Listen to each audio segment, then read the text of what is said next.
Today's topic is all about giving thanks and giving credit where credit is due. Now, to start us off, I want you to think for a moment, have you ever observed a situation in your life where somebody has done some hard work and somebody else took the credit?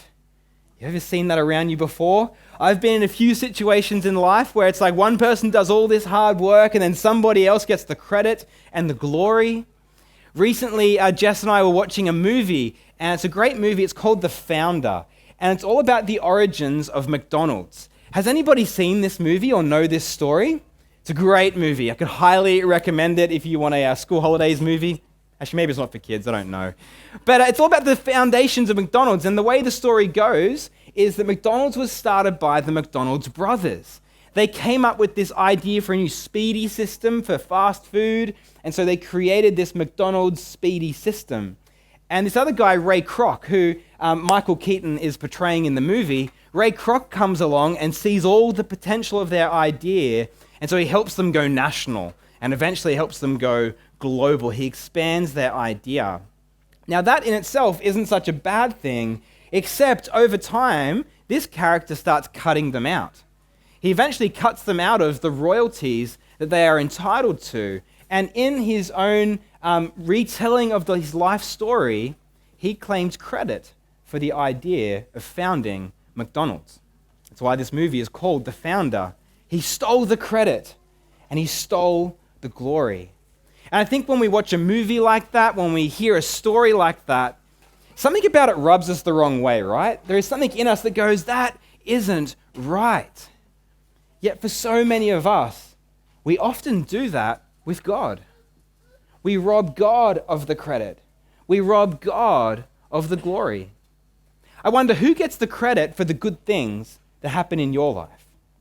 Now, sometimes we take the credit for the good things in our life. Like, I've worked hard for this. I have achieved this. I made that possible. And we take the credit for the good things that we have in our life. And maybe for some of us here this morning, we don't take the credit, but we also deny God the opportunity of receiving that. We don't come to Him in thankfulness and in praise and in honor to thank Him for what He has made possible in our everyday lives.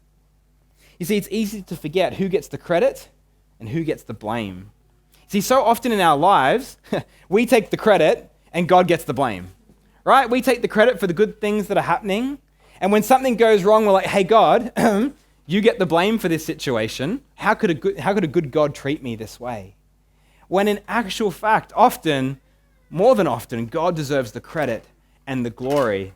And many times, sometimes, we're entitled to the blame for some of the decisions that we've made, the situations that we've dug ourselves into. And I wonder who in your life gets the credit? Who gets the glory? Who in your life gets the blame when things go wrong?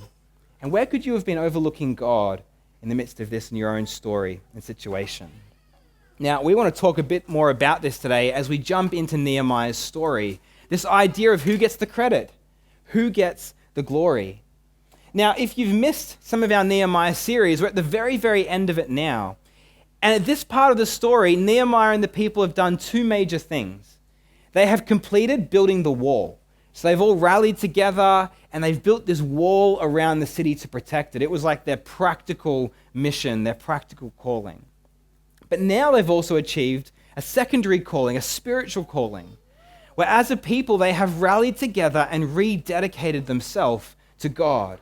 They have now put themselves before Him and said, we want to be a people that honors God in the way that we live. And they've recommitted themselves to Him. They've achieved these two things. And now that that's done, it's time to party. It's time to celebrate. And that's where we're picking up in Nehemiah chapter 12 today. And so I'm going to take you into this story and we'll see what principles we can learn from it. So Nehemiah chapter 12, we'll start with verse 27 and 28. It says this: the wall of Jerusalem was set apart to our God. Some translations say dedicated. For that occasion, the Levites were gathered together from where they lived. They were brought to Jerusalem to celebrate that happy occasion. They celebrated the fact that the wall was being set apart to God. They did it by singing and giving their thanks to Him. They celebrated by playing music on cymbals, harps, and lyres.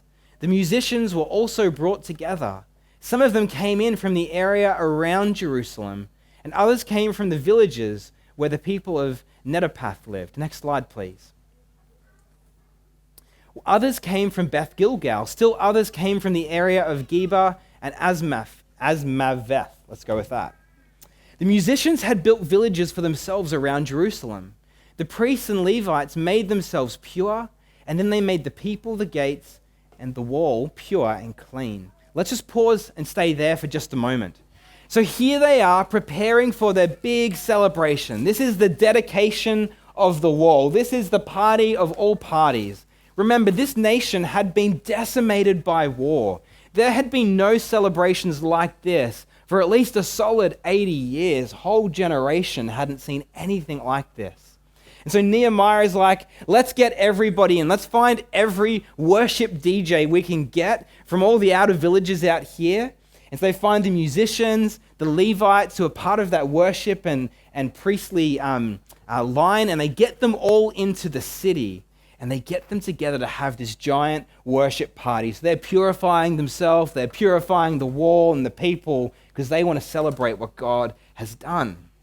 And here's what they do. Verse 31 says, I, Nehemiah, had the leaders of Judah go up on top of the wall. I also appointed 2 large choirs to sing and give thanks. I told one of them to walk south on top of the wall. So one goes south. Then in the next passage, it says the second choir went north. So they're going in 2 different directions. I followed them on top of the wall. Half of the people went with me. Then the 2 choirs that sang and gave thanks took their places in God's house, the temple. And so did I. And so did half of the officials. And so did the priests. And on that day, large numbers of sacrifices were offered.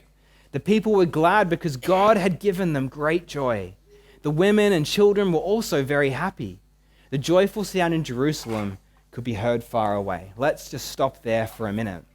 I want you to imagine the wall around Jerusalem. Let's just imagine a rectangle. It's like they started in this point and then they went in 2 different directions. Choir going this way, choir going this way, all the way around till they met at God's temple where they landed the celebration. And so they partied all the way along what they had constructed together, and they finished at the temple because this celebration was all about God's faithfulness. It was about God's faithfulness and what he had done for them. I want to draw out 2 things for you in this passage, and I've done that by highlighting them here in blue in case you want to highlight those in your own Bibles. The first thing it says is that God had given them great joy. God had given them great joy. Notice that it doesn't say Nehemiah had given them great joy. It could have said that. I mean, Nehemiah is really behind all of this success in so many ways. He turned up, he rallies the people, he endured all these hardships and persecution. It could have said Nehemiah had given them great joy, but the people knew that there was somebody behind Nehemiah. There was somebody else to thank. So it doesn't say that Nehemiah gave them great joy. It could have said that all the people worked together and so those people had given themselves great joy. But it doesn't say that. They don't put their own names in here. They knew that somebody else was working behind their hard work. No, instead it says God had given them great joy. God had given them great joy. You see, these people knew and understood that even though they had had a part to play on this wall and this project, it was God who deserved the honor and the glory and the credit. They were celebrating that God had given them this joy and opportunity. That's the first principle we want to draw out. The second one that we see here is that the joyful sound in Jerusalem could be heard from far away. The joyful sound could be heard from far away. It's like when your neighbors down the road have a party and they don't tell you that they're having a party, and so you can hear the music blaring from down the road. You can hear the joyful sound down the road, can't you? I live in Lamia near West Leagues Club, and when there is a giant sports match of some sort over there, I can hear the cheers of the crowd. I can hear something going on from where we live.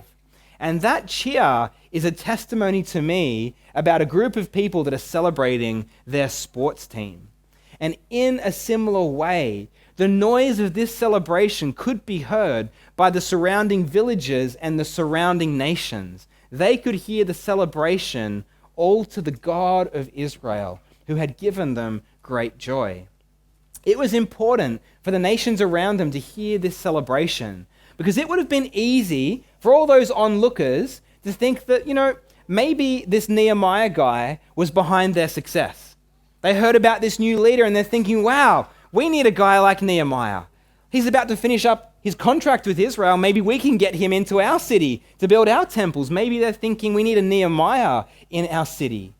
Or they might be thinking, those Jewish people, they're industrious. They get a lot done. Like, they built a whole wall in about 6 weeks' time. Like, we need some of those people on our payroll. The surrounding nations could have easily ascribed the glory and the credit to the people and to the leaders. But this celebration was a testimony to them that it wasn't just the result of a good leader and a hard-working people. This success, this victory, belonged to their God. It was a testimony to the surrounding nations about the goodness of their God. And so out of this, I just want to point your attention to a principle I think we can learn from this. A principle that we can use in our everyday lives. And it is to thank God publicly. To thank God publicly. Now, why is this important? I think this is important because when we thank God publicly, it does two things.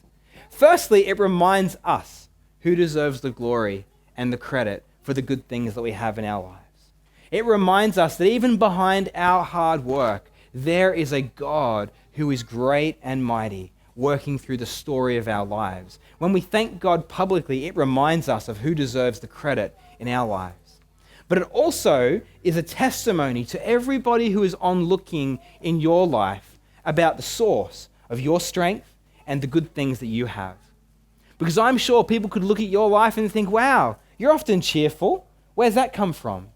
Wow, you've had some great opportunities in your life. Where does that come from? And when we thank God publicly, it becomes a testimony to everybody that's watching, everybody that sees the story of your life, to know that, you know what? There is someone greater working behind the scenes of your story. We are to thank God publicly. Now, in practice, it's a tricky balance, isn't it? Trying to honor and thank one another for the things that we have contributed, but also honoring and thanking the God who works behind the scenes. You've seen this morning that we've been trying to model that for you in the way that we have been thanking God in praise and worship, and thanking others in our church community for their part in God's plan. And it's almost like there is a lowercase t for thank you and an uppercase T for thank you. It's important to give one another that lowercase t, that lowercase thank you. We need to thank one another. We need to honor one another because the people, the body of Christ, do so much. And it would be wrong for that to go unnoticed. But what we always have to understand, there is a capital T, thank you, that we still have to ascribe. There is a God working behind the scenes, a God who owns the garden. We have the workers in the garden. We have the God of the garden. And so in life, we've got to hold that balance, don't we? Of honoring one another, thanking each other for our part, but looking beyond that to the capital T and thanking God for what he is doing. So here's some questions. Where in your lives do you need to thank God and give him credit? Where has he been working behind the scenes that he is owed the credit this morning, where you need to give him honor and thanks? Where have you taken credit or denied giving God the credit for the things that you have in your life? And I wonder, who is looking on at your life? Who is looking on at your life that needs to hear that public testimony, that public praise, thanking God for what he has done? You see, you have a part in God's plan. But remember, it's his plan. It's his plan we want to give him praise and thanks for. Now, in the story of Nehemiah, we saw this celebration of dedication, right? This big party, the choirs going around, thanking God. But this was a one-off event, right? Maybe it went for a few days, maybe it went for a week. But afterwards, these people eventually went back to their lives. And so the question has to be asked, how did they, and by extension, how do we live lives of ongoing thankfulness? Where our thankfulness to God isn't just a one-off party or celebration where we high-five God once every year, but actually a lifestyle of worship where we continue to honor and thank him. Well, in the very next verses of this passage, we start to see now what they began doing as regular practices to keep thankfulness and worship part of their lives. So I want to read this to you. Nehemiah chapter 12, verses 44 and verse 45.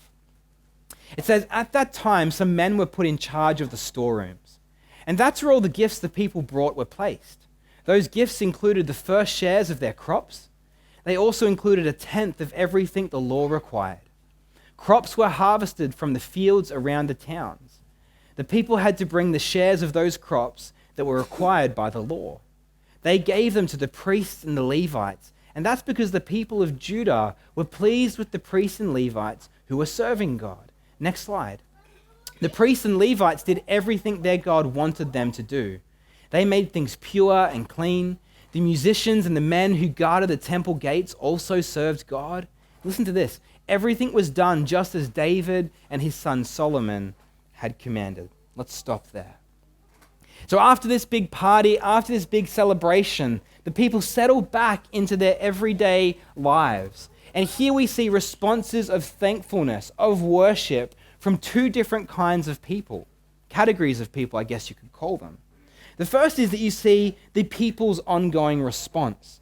They now resume their tithes and their offerings. They hadn't been bringing these into the temple for many, many generations and years. And so they begin giving to God from the first of what they have.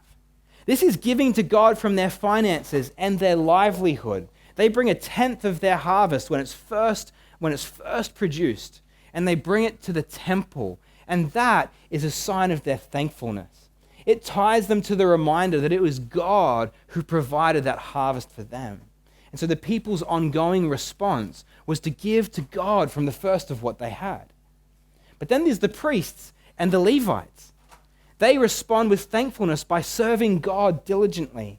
And as they serve God diligently, what they're doing is they are making sacrifices and worship available to the people. Suddenly, worship is available on a regular basis. It hadn't been for a long time. And so they honor God by serving him diligently and giving the people opportunity after opportunity after opportunity to keep coming back to God and to remember where their help has come from, to remember where the power has come from, to keep them connected to God. Two responses.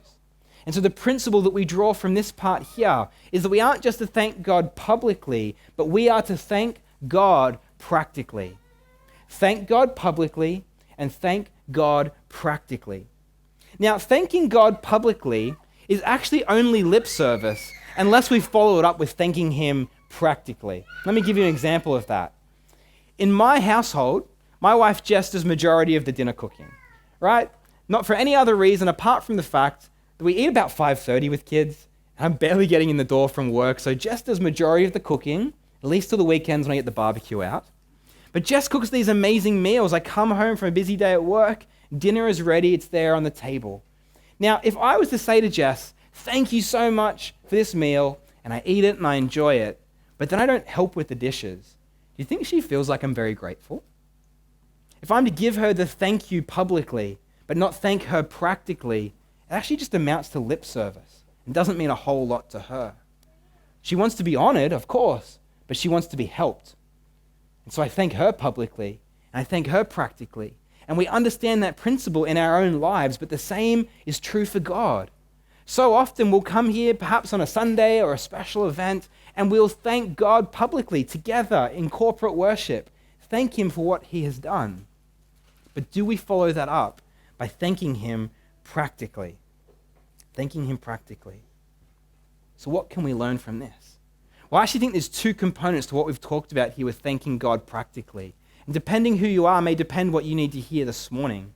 You see, the priests and the Levites, they made regular worship available to God's people so that they never had a reason to go without thanking God. There were daily sacrifices, there were weekly sacrifices and services. You could see the smoke from a mile away and it would draw your attention to the God who had provided for you. And so they were drawn into regular worship as one way of thanking God practically. And I wonder for you, Is regular worship a priority in your life? You see, each week we hold a Sunday gathering. We're here as a part of this morning. Do you make that gathering a priority? Or is it just something else that fits into the scheme of your life? You see, we don't hold these Sunday gatherings just because Ryan needs a platform to speak, right? Like if that was all it was about, I'd much prefer to be at the beach with my kids. But the reason why we open these doors every week and we keep coming back is because we believe that God deserves the honor and the glory and the credit. And we don't want to let a week go by where we don't thank and praise our God for what he has done. Because the moment we let that slip, we start to drift away and take the credit for ourselves and start to deny God what he is owed. We meet here every week to make sure that we come back to the God who is behind the scenes of our lives. And maybe for some of you here this morning, that needs to become a priority in your life. Not just something else that fits in between all the other commitments, but something that you say, you know what? I want to make worshiping God a priority of my life. I want to be here. I want to be a part of this because God deserves the glory. He deserves the credit. Maybe that's the message that you need to hear this morning, thanking God practically. Or maybe for you, it's the message about thanking God from the first of what you have financially. Now you might think, what does finances have to do with thanking God? Well, just like it was for the Israelites when they would bring the first of their harvest, the first of their crop, giving to God from the first was all about reminding themselves who provided that in the first place. You see, for a lot of us, we will often say, well, I can't afford to give to God. Life's too expensive. I can't afford to give to God. And when we say that, what we are actually saying is, I provide for myself. I need that so that I can take care of my needs. We don't trust that if we were to give to God first, that he would continue to provide for every one of our needs. You see, giving to God first is a test of our worship and a test of our thankfulness. Do we thank God with the first of what we have? Now for us, this is not just an Old Testament principle. You might be thinking, that's Old Testament. We live in New Testament times. Well, let me show you two scripture passages from the New Testament. Matthew 6:21 and 24. Wherever your treasure is, there the desires of your heart will also be. You cannot serve God and be enslaved to money. Here is the issue of worship. Jesus says to us, our money or our worship, what is of greatest value to us? And when we give to God from the first of what we have, it is a reminder that God is our provider. We are honoring him and thanking him before anything else, trusting that he will take care of all of our other needs. 1 Corinthians 9:14 says, the Lord ordered that those who preach the good news should be supported by those who benefit. So just like in the Old Testament, how the people brought the tithes and the Levites lived off that to create worship opportunities, the same is true in the New Testament.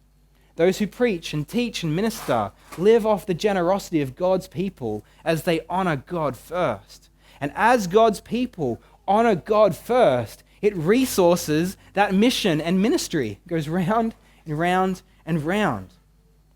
This is not just an Old Testament idea. Now, for me, in my life, I have been tithing and giving to God from the first of what I had ever since I first started working. I started working at Kmart in Campbelltown Mall.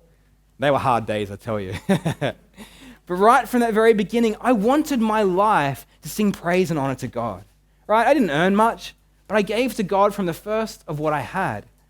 And after that time, I had a million different jobs. I was a carpet cleaner, worked in outdoor education, I've worked in theater, you name it. I've done it all.